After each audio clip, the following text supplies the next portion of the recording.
You are listening to the VBAC Link podcast, and this is episode number 67. We have our friend Molly from Alabama today sharing her story about how her baby turned from OP after her due date and accomplished this awesome VBAC in a notoriously VBAC unfriendly state.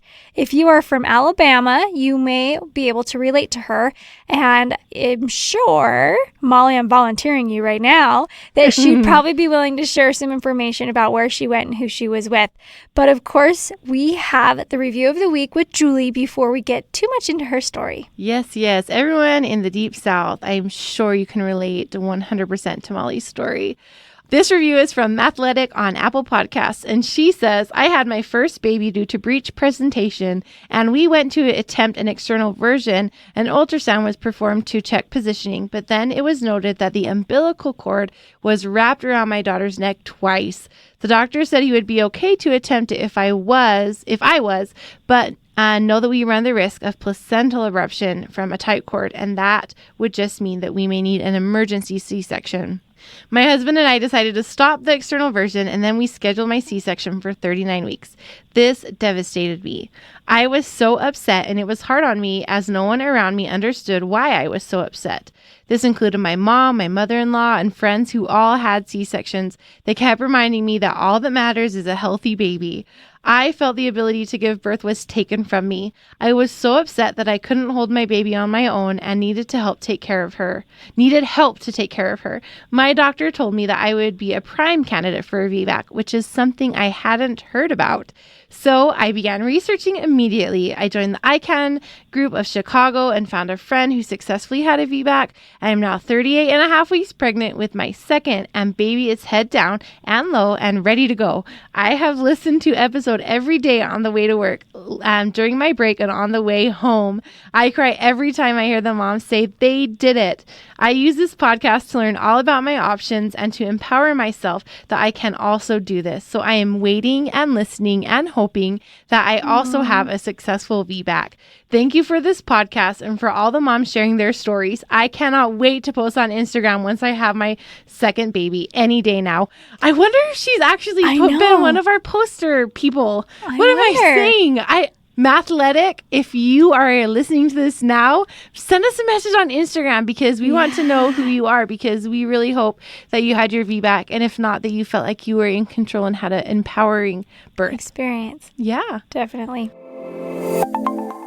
You are tuned in to the VBAC Link podcast with Julie Francom and Megan Heaton, VBAC moms, doulas, and educators here to help you get inspired for birth after having a C-section. Together, they have created a robust VBAC preparation course along with this uplifting podcast for women who are preparing for their VBAC. Although these episodes are VBAC specific, they encourage all expectant moms to listen and educate themselves on how to avoid a cesarean from the get-go. The purpose of this podcast is to educate and inform. It is not meant to replace advice from any other qualified medical professional. Here are your hosts, Julie and Megan.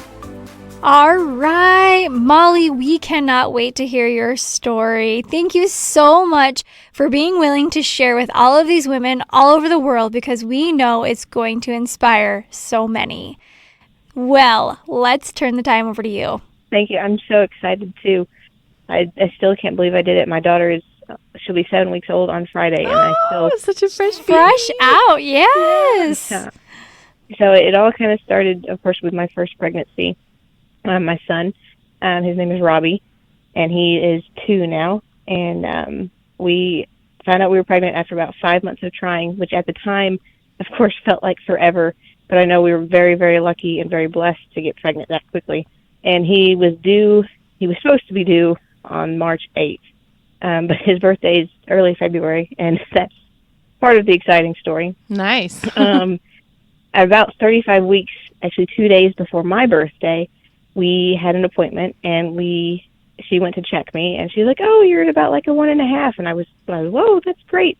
And then her face got really serious, and she said, "That does not feel like a head." And being a first-time mom, and I had done too much research, and I just read the what to expect when you're expecting, which really only prepares you for the diseases and like the worst case scenario stuff. Just my heart stopped. And she said, well, we'll send you to ultrasound and we'll see what's going on. Mm-hmm. And it turned out that he was footling breech. Oh, no. Yeah. And he was so far engaged that they didn't think he was going to turn. My doctor was uncomfortable trying to do even the inversion. She said, I just don't think he's going to turn. And actually come to find out later, she has a really good percentage on the inversion. So I kind of feel like she was probably being very honest with me, and she didn't think that it would work. And so we opted not to do the inversion. And the poor ultrasound tech, she could tell that I was really upset, and she was just trying to give me any good news. And she was searching around, and she couldn't even confirm that he was a boy because of the way he was positioned. But she got up to his head, where his little head was right under my right ribs, like a hard little lump. And she said, oh, I think I see some hair. And she printed out that picture for us, just trying to give us any sort of good news about it. Yeah. I was heartbroken. And the doctor told us, there's a website you can try. You can go on Spinning Babies and see, maybe some of that stuff will help you. And again, being a first-time mom, I just sort of skimmed the website looking for anything that would help. And I spent most of that weekend laying upside down on an ironing board, which is not comfortable when you're that pregnant. Yeah. Yeah, I think the I even head bent rush. the ironing board. The head rush, too, is just awful. Yes, and I bent the ironing board, I think, trying to get it up and off. It was not fun. And my brother, the weekend after that, my brother had come down to visit us, and we'd had an appointment that Monday. And he was still breech, and so I started to come and make my peace with having to have a C-section. And a C-section was scheduled for 38 weeks, so about 2 weeks after that.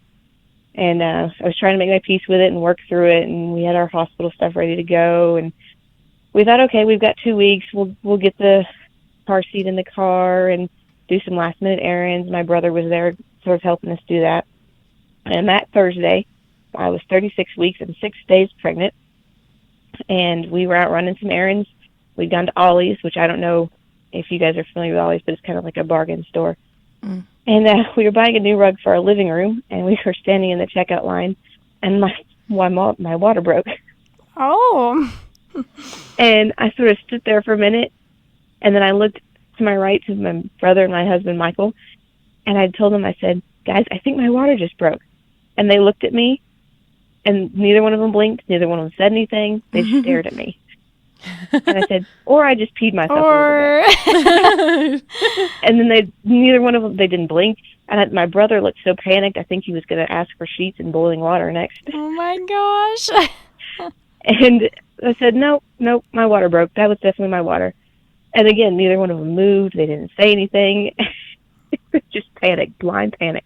Oh, my heavens. And I said, okay, go get the rug, because we needed this rug, of course. And I said, Michael, go find somebody and tell them we need paper towels, and I'll call the doctor, and, we'll get this handled. And they brought out one of those big industrial rolls of brown paper towels to clean up.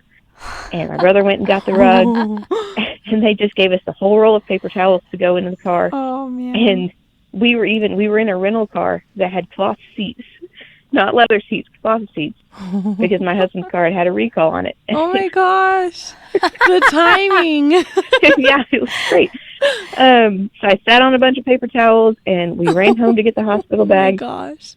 Because, of course, the doctor said, well, yeah, since he's breech, you need to come in, and we'll get the C-section going. So he wasn't going to be an emergency C-section. I call him my unplanned C-section. Yeah. Because the planned C-section was still 2 weeks away. Yeah. And we dropped my brother off at the car dealership because our other car was there getting an oil change and tire rotated for, 2 weeks. We were going to have a baby. Right. And my husband is breaking the speed limit. He's going 90 miles an hour down the interstate, and I'm trying to call everybody to let them know what's happened. And no one picked up the phone. My mom, my dad, my best friend, Michael's parents, nobody picked up the phone. Finally, we're about halfway to the hospital going 90 miles an hour in the fast lane with our flashers on. And there's a car in the fast lane that will not get over and is not even going 70. Oh, my gosh. And just as my husband goes, what are you doing? Get the F out of the way. My mom called, and the car picked up the phone. And she heard him. Oh. But she had no idea your water was broken and you were on the way to the hospital. No idea. So she just heard that as her callback greeting. Little bit of road rage, hon. Yeah. It was so, oh my gosh. And so she was like, okay, I'm getting in the car. I'm on my way. I said, okay, Mom, we'll see you when you get here. Now, she lives about 4.5 hours away, so I knew she was probably going to miss it, but she was coming. And so we got to the hospital, and they took us right back and got me all checked in and everything, and we got the C-section. Everybody was very calm, even though he was technically going to be a preemie, and they were very respectful, and it was a good C-section experience, as, you know, from what I've heard. Obviously, you hear all the horror stories, but it was a good C-section experience, and he was born later that afternoon, the C-section. He did have a little bit of low blood sugar, but that was all that was wrong with him being a preemie. And it was almost a good thing because it meant that he got to come back to me right away, and I got to hold him very quickly. So good. And so we started breastfeeding, and the bonding happened very easy, even though we missed our golden hour and the initial skin to skin. And we ended up breastfeeding for about 18 months, even though we had to use a nipple shield because he was so little, his latch was just not good. Mm-hmm. But I knew, even when we found out he was Breech, I knew that we wanted a second child, and I knew then that we were going to try for a VBAC. And so a couple months after my son was born, I started researching and looking and just seeing what was out there and what I need to do along those lines. And then we got pregnant with my daughter we found out in late July of last year. It was funny, we actually had taken a trip with my mom to the Chattanooga Aquarium, and we had a picture taken where they, take your picture in front of a green screen and then put different backgrounds on it. And I was telling my husband, Michael, I said, wouldn't it be funny if I'm pregnant in this picture and we didn't know it yet? And he said, yeah, but that's not going to happen. This is only our first month trying. It's not going to happen. Mm-hmm. Well, 2 weeks later, I little did he know. Exactly. The second line came up. And so she was due April 9th of this current year. I talked to a doula pretty early on in the process. My friend had a baby recently, and she'd had a doula that she absolutely loved. And so we talked to her early on, and she recommended starting spinning babies, and I talked to her about my concerns about my daughter being Breech, and just someone there to sort of advocate for me, because, like you said, Alabama is notoriously bad for VBACs. Mm-hmm. There's all sorts of rules and regulations, and even, I think, not lay midwives, but non-hospital midwives, the law was just passed earlier this year that they can start practicing again. Yeah, I remember that. Yes, it's a big deal, and it's very exciting. Yeah. But they still can't attend VBACs, et cetera, out of the hospital, and, I mean, there's a whole that's another soapbox for another day. We wanted to take a second to thank this episode's sponsor. Madison Reed has made it so easy for you to color your hair at home. I was so excited to get my kit in the mail. I wanted an ashy blonde color. My color needed to be taken back down, and my hair color kit did exactly that. It was so easy. It smelled so good, and I can't wait for you to try this hair color kit on your own. This took me less than an hour after I put my kids to bed, and I have a fresh new look. Madison Reed makes it so easy for you to do that. They have master colorists that you can reach out to along the way to help you find the right shade, or you can just take their color quiz online and get matched with the perfect shade, personalized to your answers. And guys, the dimension in my hair right now after this color is out of this world. I look like I just came back from the salon. We have a fabulous deal for you. Madison Reed agreed to give the VBAC Link listeners 10% off of their first box. Guys, these kits are less than $25, and with an additional 10% off, you have no reason not to go and order your own box right now. And you can go to madison-reed.com/the-VBAC-link, and the promo code is automatically applied for you at checkout, so don't worry about entering a thing. Take the color quiz, connect with a color stylist, update your look. You deserve it. So once again, that's madison-reed.com/the-VBAC-link. Your promo is automatically going to be applied at checkout. Let us know what you think. And don't forget to head over to our Instagram and Facebook pages to check out mine and Megan's own before and afters using Madison Reed's color kits. So I started spinning babies early. I think I was like 20 weeks pregnant, and they recommend you start at 26 or something. I can't remember. We started early with the spinning babies, and that was fantastic, doing the daily essentials in the video. And I was so much more active this pregnancy too. my first pregnancy I'd worked, and so we had less time to be active, and I was a stay-at-home mom now, and I had a little bit more time. At least I could throw my son in a stroller, and that was my me time, was going for a 3-mile walk almost every day. Which is, it's not more time, but it's a little you time that you get. Because your kids are restrained. We do that sometimes. Exactly. Like, I'll haul the kids up in the car, and we have like a little back road by my house with like farms, and they're building lots of houses and stuff. And I just say, let's go hunting animals and excavators, because they're building like all the construction equipment. So we'll get all the kids in the car, and then they're constrained in their car seats, and then it's just like quiet, and everyone's saying, oh, excavator, cow, sheep, horses. Anyways, so I count that as me time, because the kids are not crawling on you. They're distracted. Hey, You're not being touched. Anyways, sorry. Back to your story. That's exactly it, because he would get in the stroller, and we would pass the house with the Auburn tiger on the door, and he'd go, tiger. Yeah. Tiger. Tiger says roar. And then we'd go a couple of houses down, and that always decorates for whatever holiday. And, oh, it's Santa. Yep, that's Santa. And you're right, it's you time. And that's when I would listen to my podcast. I would listen to you guys. Yes. Yes. I mean, it's just super helpful, and I shout you out so much. It was helpful to hear all the successful stories, and like the reviewer said, tear up at the end when they got their I did it moment. And it was very encouraging. It was great. I also listened to another podcast called The Birth Hour. Oh, yeah. We love her. Yes. And I would scroll through and read the descriptions to find the ones that were similar to what I wanted or what I was looking for, so that just to get it in my head that could happen. I also started sort of abstaining from any sort of labor or birth on TV, because it's not real life. It's written to scare or entertain, or, it's not real life. So I stopped watching any of that, even though I love watching Friends and The Office, and there's so many births on there. I just skip those episodes. And I also started started researching to get a birth plan together, and talked to my doctor about that, and she was great. She'd actually come a long way in the 2 years we had her previously. She'd gotten a little bit more natural, and she was very open and very positive about my chances to do this VBAC, as long as my daughter was head down and we had no other complications. And she signed my birth plan and scanned it into my chart so it would be there in case we didn't get her. I told her, I said, if I can't have you, I'd like to have a midwife. She said, that's great. If I'm busy, that's fine. I'll put it in your chart. But then she checked, and the hospital where she delivered, that was against policy. So that wasn't going to be able to happen. And I was kind of worried about that, but I figured we'll cross that bridge when we get there, and we'll see what happens. I ate the 6 dates a day at 36 weeks, which dates they're not great. No, they are not. I'm going to give a little tip for anybody who is, because I didn't like them either, but I ate them with peanut butter on them. Like, I didn't even think makes of it it. a little more bearable. So Everyone I put loves peanut butter, and I'm totally a creamy. I know you're the crunchy. I love no creamy. It's complicated. Yeah. Answer. So it's creamy.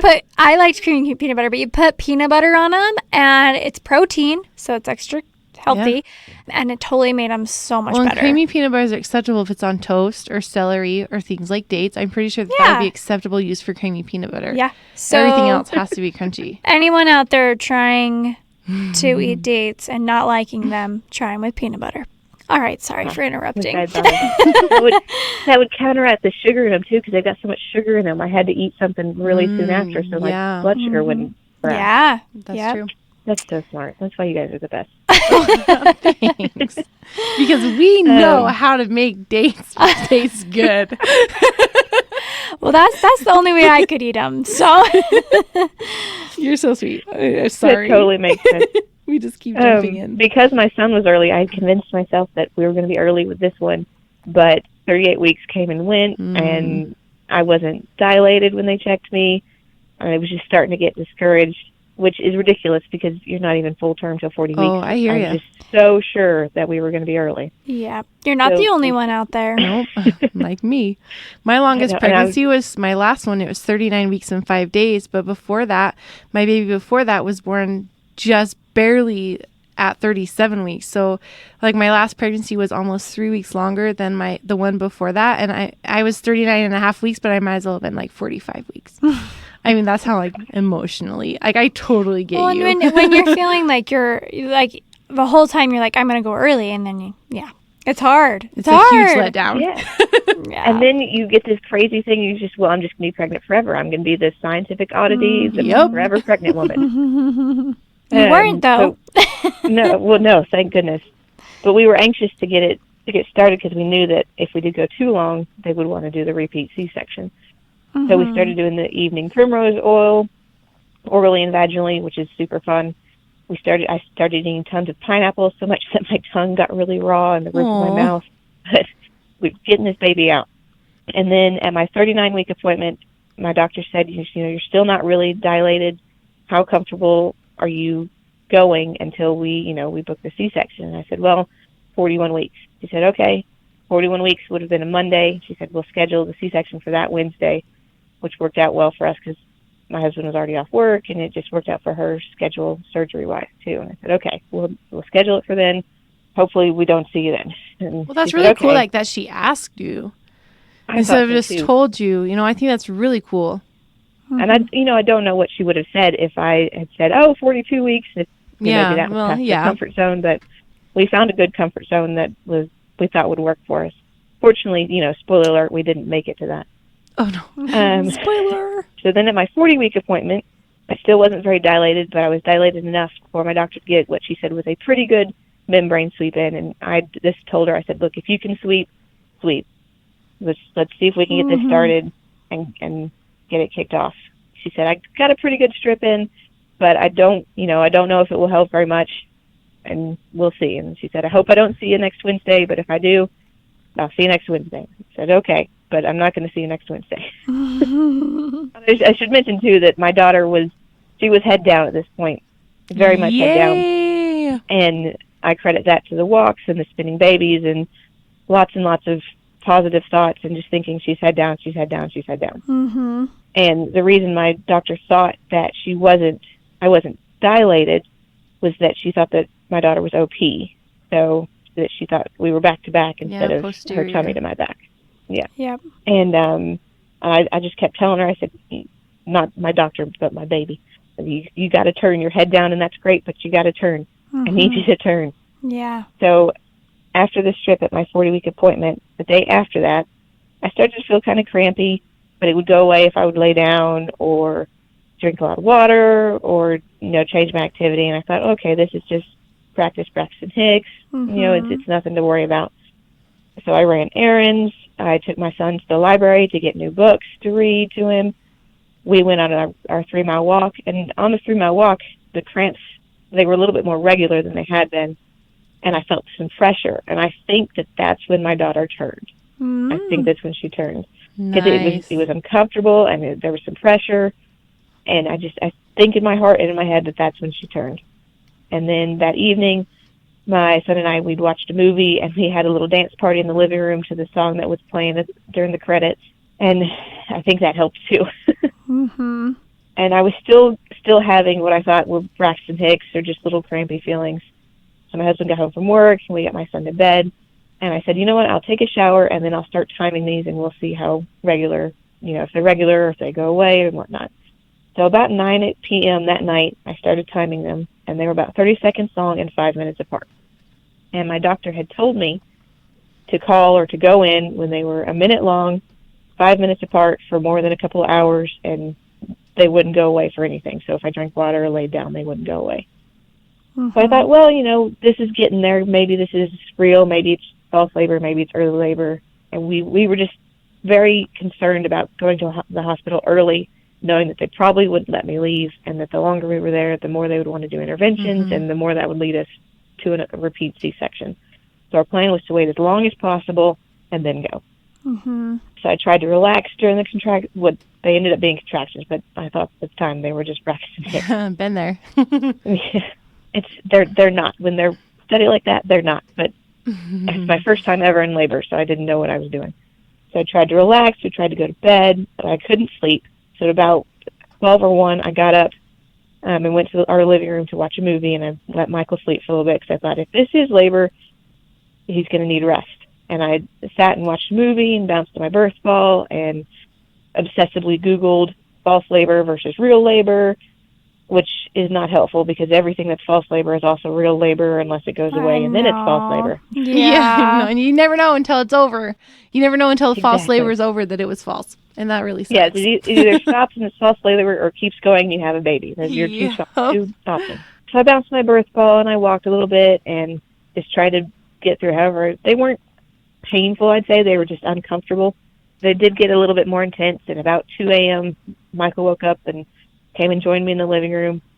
And at that point, that's when they started getting a little more intense. I started having to make noise through them, just sort of a low hum, and I was walking, and I would sort of squat a little bit during them, or I would get to the edge of the couch and kneel on my knees and just sort of hunch over the couch and then get up and walk some more. And at that point, they were probably about a minute long and 5 minutes apart, so we were pretty sure, okay, this is labor, this is happening, but we're going to wait and see how it goes, and we'll wait as long as we can to get to the hospital without having the baby in the car.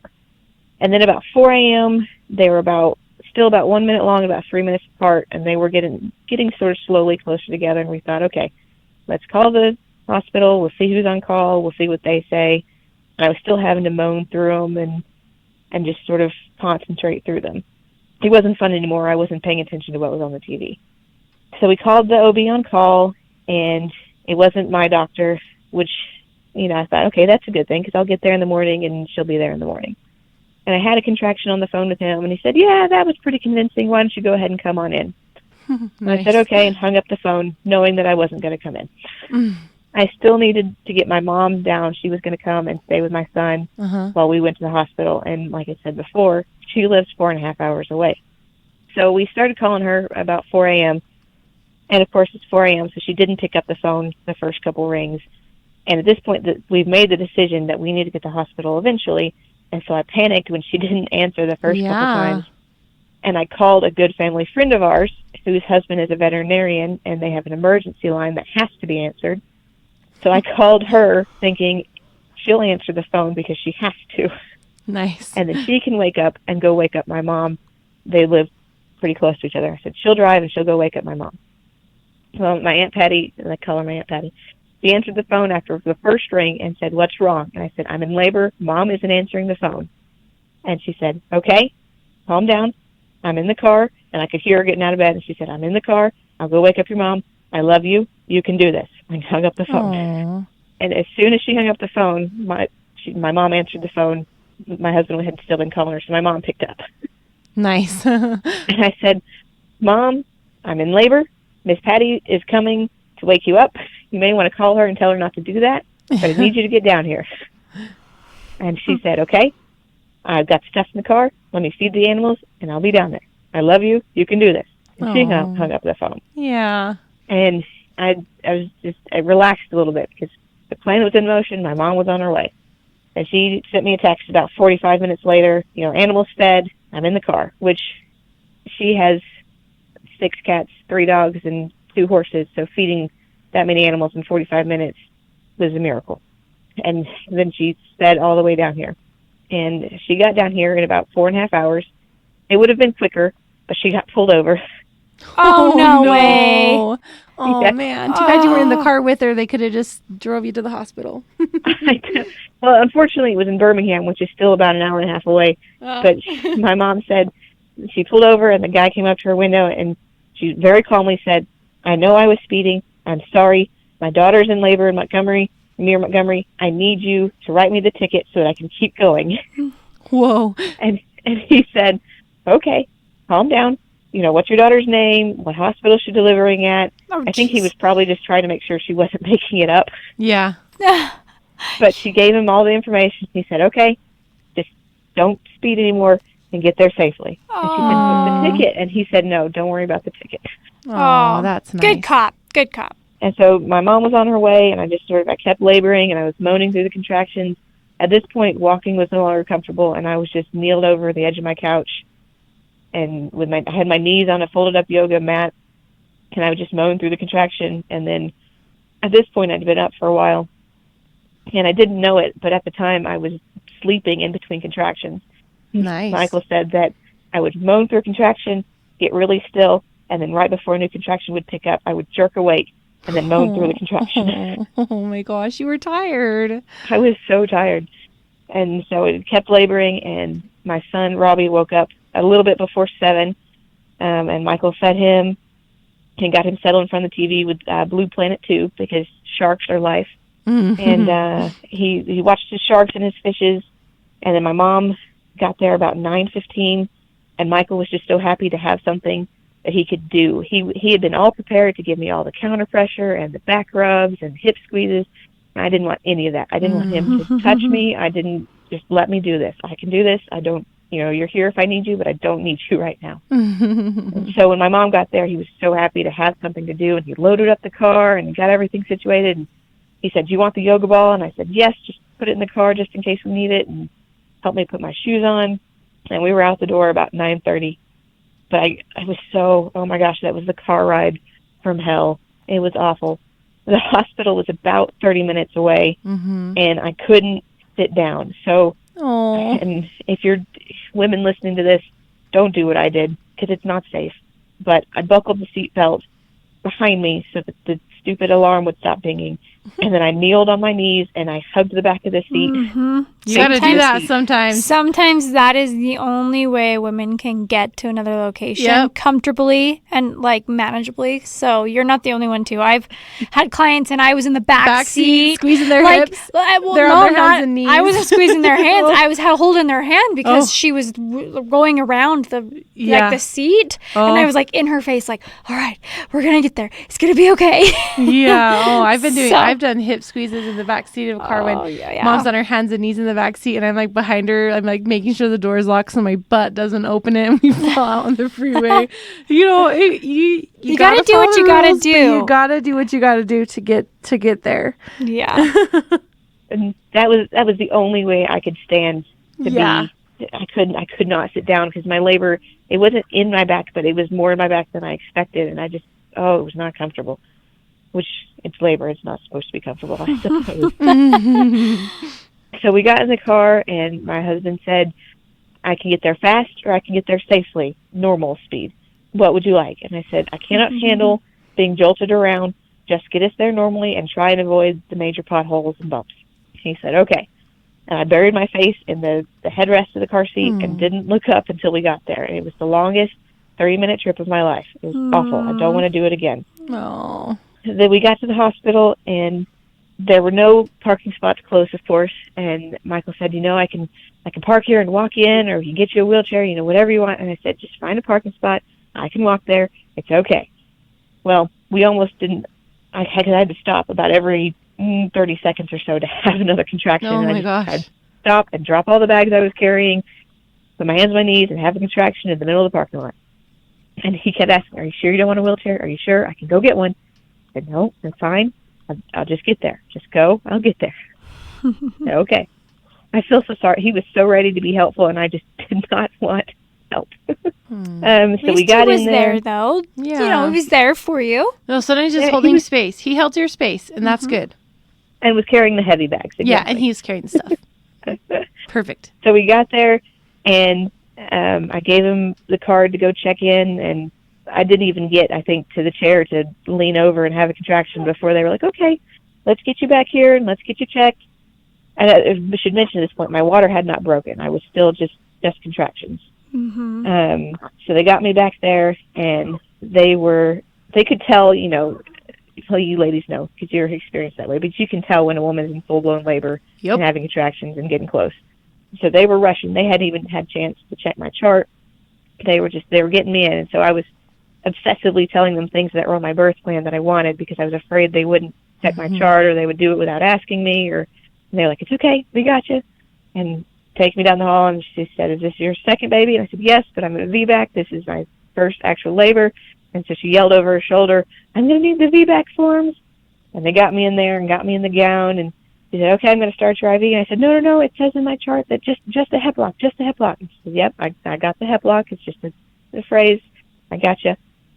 And so she got me in the gown and got my hep lock in. She said, "Okay, I'm going to check you." I said, "Okay." And I was at an 8, and I would have been happy if I would have been at a 6, but I was at an 8. Yay! I was so happy. Starting transition. No wonder you were uncomfortable. Yeah, so probably went through a little bit of transition in the car, which I do not recommend at all. No, neither do I. No, it was bad. So then they got me in a bed, and they said, okay, we're going to wheel you, because we were in triage, we're going to wheel you into delivery. And I said, okay, but I cannot lay on my back. She said, that's fine. Get however you're comfortable, and we'll roll you in there. So I leaned over the back of the bed on my knees, and they rolled me through the hall of the hospital that way. And Michael caught up to us, and I said, I'm at an 8. And he said, yay, you're at an 8. I'm so proud of you. And we got into the room, and Michael was setting us up. He'd turned all the lights off, and he was getting the battery candles going, and he taped up my birth affirmations. Aww, he sounds so sweet. He was happy to have something to do, bless his heart. Yeah. Bless his heart. He got our laptop set up so I could watch Friends or The Office in the background, just, music and just sound in the background. Yeah. And the nurses came in, and they said, okay, we're going to get the monitor on you. And they got the monitor on me, which unfortunately didn't offer wireless monitoring, but at that point I didn't really want to walk around, so it wasn't too big a deal. And they said, okay, this is your midwife, Vicki. And I looked at them and I said, midwife, I thought I wasn't allowed to have a midwife. And they said, technically you're not. Don't shout about this, but all the doctors are busy. Lucky you. Score! It was, and I just, at that point I was like, okay, this is going to happen. It's going to be great. It's going to happen. And it was such a great, God, heaven-sent sign. This is going to happen. You're getting your midwife. It's going to happen. And I said, okay, it's nice to meet you. She said, I'll come back and check on you in a little bit. They probably told you we're a little bit busy. I said, that's fine. I'm here. I'm good. Yeah. She said, okay. And so them being busy was the biggest blessing, because they didn't bother me. Nobody offered me any That is awesome. pain meds, which was in my chart. So I don't know if they read my chart or if they were just too busy to offer me an epidural. But the only time they came in, and they wasn't even bothered, they came in to bother me was when I'd shift and the monitor would move and they'd lose the baby's heartbeat. And then she'd come in and say, I just need to adjust you a little bit. And then she'd be out. And it was fantastic. Other than that, we were alone. And I might as well have been alone, too. I'd actually turned my back to my husband. Sorry, my dogs are freaking out. You're totally Turned my back to my husband, and he'd gotten settled in his chair, and I was in labor land, just doing my thing, moaning through my contractions. And come to find out later, Michael actually fell asleep in the chair. Oh, poor guy. He was so tired, and he was sitting there, and he was waiting for me to need something, and he just fell asleep a little bit, and then he'd wake up, and I'd still be there having a contraction. And I may have been mad at him if I'd known, but at the time, it's what needed to happen, so I'm glad he got a little bit of sleep in. So I just continued to labor, and I ended up standing next to the bed with the bed sort of raised up really high so I could lean on it, and just labored and swung and moaned and through it. And I started to feel what I thought was kind of pushy a little bit, but I wasn't sure because, again, I'd never been in labor before, never gotten to that stage before. So I wasn't sure. And the midwife came in, and she was dressed all in scrubs and had her booties on. She said, okay, I've got to go into a C-section. I'll check you when I get back. I said, okay, that's fine. And she went out, and I thought, hope the C-section goes really quickly because I don't know how much longer I can do this. And that was the only time that I really questioned if I could do it. And I sort of, a little flag went off in my head and was like, when you think you can't do it, that's when you're almost there. Yep, it's true. So I thought, Lord, please just let the C-section go quickly. Now, I don't know how long until she got back in there, but it felt very quick to me. I was also not in this plane of Earth, I think, so who knows how long it took. She came back in and said, okay, let's get you up on the bed, and I'll check you. And she checked me, and she said, you're complete. You're out of 10. She said, you can push if you feel pushy, but, your waters haven't broken yet, and baby's head is right there. Do you want me to break your water for you? And I, like I said, was about done. And I said, if you break my water, how long is it going to be until I can push? How much longer do I need to do this before I can push? And she said, baby's head is right there, so it will be almost immediate. I said, yes, break my water. And she broke my water, and she said, okay, there's no meconium in the water.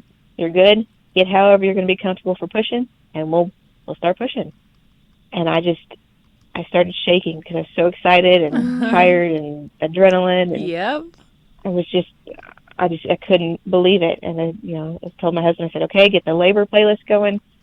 Because I had all these songs that I wanted to listen to or just have on in the background. And he's got those going, and he came and stood up by my head. And I flipped over, and I kneeled on my knees, and I leaned over the back of the bed the front of the bed was propped up, and I leaned over that, and I started pushing. And at first, it didn't feel like anything was happening. I didn't really know what I was doing. But then you sort of get the hang of it, and it feels like you're taking a giant poop, but then it feels like a baby's head. Yep. Cutest poop you'll ever take. Yes, it was great. And it didn't feel great. It was uncomfortable, but just to be doing something and to be doing it, to be giving birth to my baby was awesome. Yeah. And they kept saying, "You're doing so great. You're so calm. You're doing good." Because I wasn't screaming. I was just internalizing it and using everything to push. Mm-hmm. And Mike was there, and he was holding my hand, and he was rubbing my back, and he said, he kept saying, "You're doing so great. I love you. You're doing so good. Just keep going."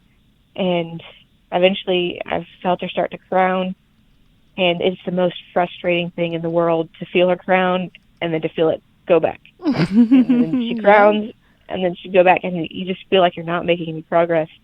And thank goodness for the midwife saying down there quietly, "You're doing it. This is great. She's coming." And they were just wonderful. And then I sort of felt her head go out a little bit more, and it stopped going back. And the only words I said were at that point when I was pushing the rest of her head out, and I said, "Ow, ow, ow, ow, ow," because I could feel myself tearing. And the nurses giggled about it with me later. She said, "Women have cussed at me and yelled at me and all this different stuff, and all you did was go, ow, ow, ow, ow, ow." And then they told me, her head is out. She's great. Her head is out. Just Yay. one more little push, a steady push, and she was born. And Yay. they passed her up between my legs and let me hold her. And she was beautiful and goopy and covered in vernix and warm. And it was the most magical thing. I mean, there aren't really words for that. Yeah. It was great. And she was born at 3:01 p.m. after about 45 minutes pushing. They, did the delayed cord clamping, and my midwife said, "Okay, I need you to give one more push now to give birth to placenta." And I looked at her and I said, "No bones." And she said, "That's right. The placenta has no bones." At that point, because my body had pushed out a baby, and it was like it had forgotten how to push, and so I just sort of had to take a minute to figure out how to push out the placenta. But that was delivered no problem, and I was just holding my daughter, and she was beautiful and perfect and pink and covered in vernix, which is goopy but also soft and great. And we started breastfeeding almost right away. We still needed the nipple shield because I have a little bit of inverted nipples, but her latch was so much better than my son's because she got to stay in so much longer. She was 40 weeks and 4 days, and she was not OP. She came out anterior. Yes, AP, I guess, but normal. It was great, and I did end up tearing. I had a second-degree tear and a bilateral labial, so that gave me a little bit of lidocaine and stitched me up. Yeah. And as they were stitching me up, and I'm splayed there in all my just giving birth glory, my mom came in with my son. Aww. And she's like, "Oh," but I said, "No, Mom, it's okay. Just come around to the front side." And I looked at her, and I said, "I did it." And started crying. I'm going to cry now, too, thinking about it. My mom said she said I looked like an 8-year-old who'd come to her holding, an art project or something, saying, I did it, and just beaming. And I did it, and my daughter was there, and she was perfect. It's so That was amazing. so sweet. Yeah. I love how the stars aligned so well for you as well. Yeah. Like, it couldn't have been more perfect, it sounds like. No, it was everything I'd hoped it would be, and it was all down to educating myself and you ladies listening to you and asking questions and going with your gut. You guys talk about that a lot, and Yes, that's we something do.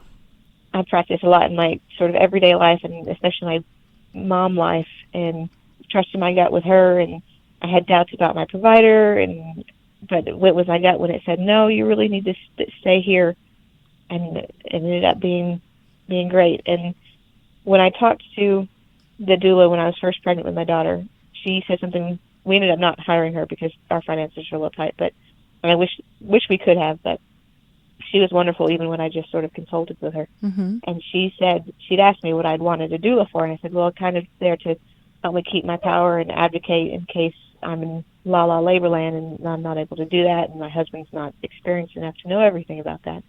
And she said, what if you could keep your own power? And that just, it hit me and it stuck with me. And Awesome. I thought, I'm going to keep my own power through this birth. I'm going to do this, and it's going to be great. And it was. That's Beautiful. awesome. So beautiful. Thank you so much for sharing. Seriously. Thanks really, for letting really, me in. really appreciate you. And are there any advice, or is there any, if I can even speak right, is there any advice that you would give moms in your area, and particularly like just, I don't know, off the bat that you could think of? I mean, in the Deep South, especially where doctors are unquestionable, and doctors are very smart. They're educated for a reason, but they are also there to cover themselves. Mm-hmm. They don't always necessarily have the patient's best interests at heart. They're trying to protect themselves, and in some cases the hospital, and the hospital is trying to protect themselves. The biggest thing that helped me was being educated, and the biggest way that I educated myself was making a birth plan. Yep. It is a big and daunting task, but once you go through what you do and don't want to happen, you know what you do and don't want to happen, and you understand the reasoning and some of the research behind it. So the biggest thing is trust your gut, keep your own power, and make a birth plan, because a birth plan educates you and you start asking questions. It's true. That's how you learn. Like we talk about all the time, like the power of the birth plan is like not in the actual written document. It's in all the things that you learn about when you're preparing it. And that's where the real power comes from. Whether you bring a written birth plan with you to the hospital or not, you learn so much in that preparation. Exactly. Yes. And I wish I'd done that with my first baby, but I think that happened how it was supposed to too. So Yeah. Yeah.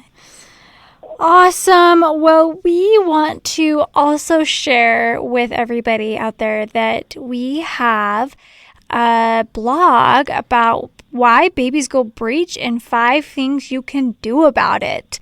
So head over to our blog and check that out. Babies do go breech, and sometimes we just don't know why. Mm-hmm. My little guy, he went breech multiple times, and I swear it was just to test me because he knew I wanted my VBAC, and he just kept flipping, and it was so frustrating.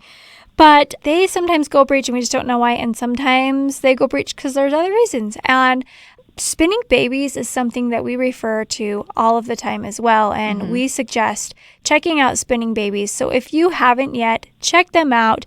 It's okay if you're not just barely pregnant and you're just 30 weeks. There's still things you can do to get these babies in the right spot to help your labor process go easier. Yep, absolutely. We love spinning babies. You can find them at spinningbabies.com, and you can find that blog that Megan just talked about, why babies go breech and 5 things you can do about it, at thevbaclink.com/blog.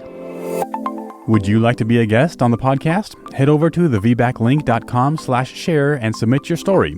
For more information on all things VBAC, including online and in-person VBAC classes, the VBAC blog, and Julie and Megan's bios, head over to thevbaclink.com. Congratulations on starting your journey of learning and discovery with the VBAC Link.